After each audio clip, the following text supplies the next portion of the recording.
Hey guys, welcome to my YouTube channel.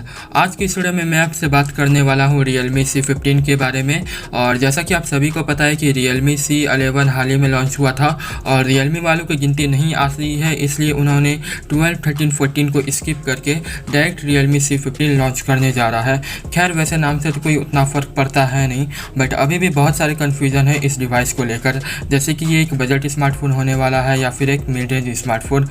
खैर, आज आप इस वीडियो को लास्ट तक देखते रहिए। मैं आपको बताऊंगा कि इसके कंफर्म स्पेसिफिकेशन क्या है और ये किस प्राइस में लॉन्च होगा इंडिया में और कब लॉन्च होगा, और अपने भी कुछ ओपिनियन आपके साथ शेयर करने वाला हूं। तो ये सभी चीज़ जानने के लिए इस वीडियो को लास्ट तक देखते रहिए।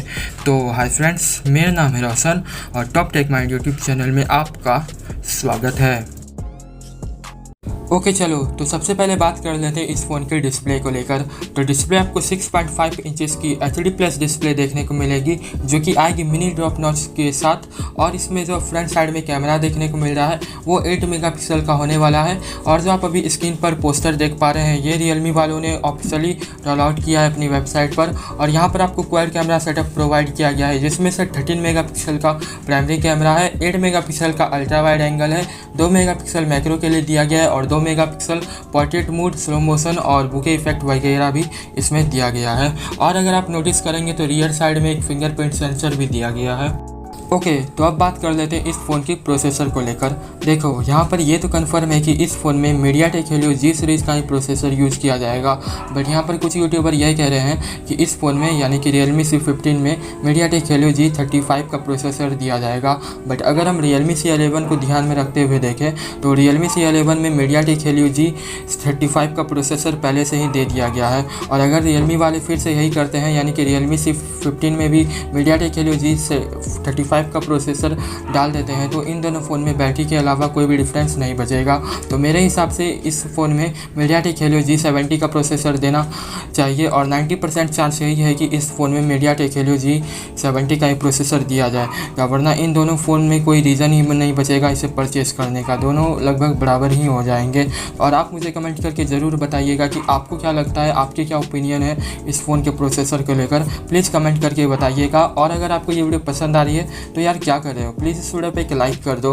और आपने चैनल पे नए हैं तो हमारे चैनल को सब्सक्राइब करके ऑल नोटिफिकेशन ऑन कर दीजिएगा, ताकि मैं जब भी इसी तरह की वीडियोज़ अपलोड करूँ तो सबसे पहले पहुँचे आप तक। तो फाइनली अब हम बात कर लेते हैं इस फ़ोन की बैटरी को लेकर। तो इस फ़ोन में आपको 6000 mAh की बड़ी बैटरी देखने को मिल जाती है, जो कि बैटरी नहीं बल्कि एक बैटरा है। और इसमें आपको 18 वाट का फास्ट चार्जर दे रखा है, जो कि आपके फ़ोन को अप्रॉक्सीमेटली 2 से ढाई घंटे में 0 to 100 कर देगा। और अच्छा हुआ Realme ने इस बार 18 वाट चार्जर दे रखा है।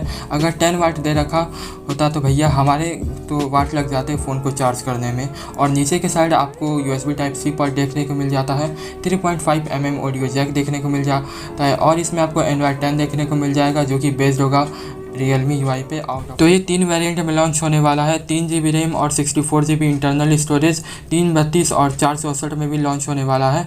बट जो ये 3 GB रैम और 64 GB इंटरनल स्टोरेज वाला वेरिएंट है, ये Realme ने खुद कहा है, ये मैं नहीं कह रहा हूँ। और ये 28 जुलाई 2020 को लॉन्च होने वाला है। तो अगर आपको ये वीडियो पसंद आई है तो प्लीज़ इस वीडियो पे एक लाइक कर दीजिए।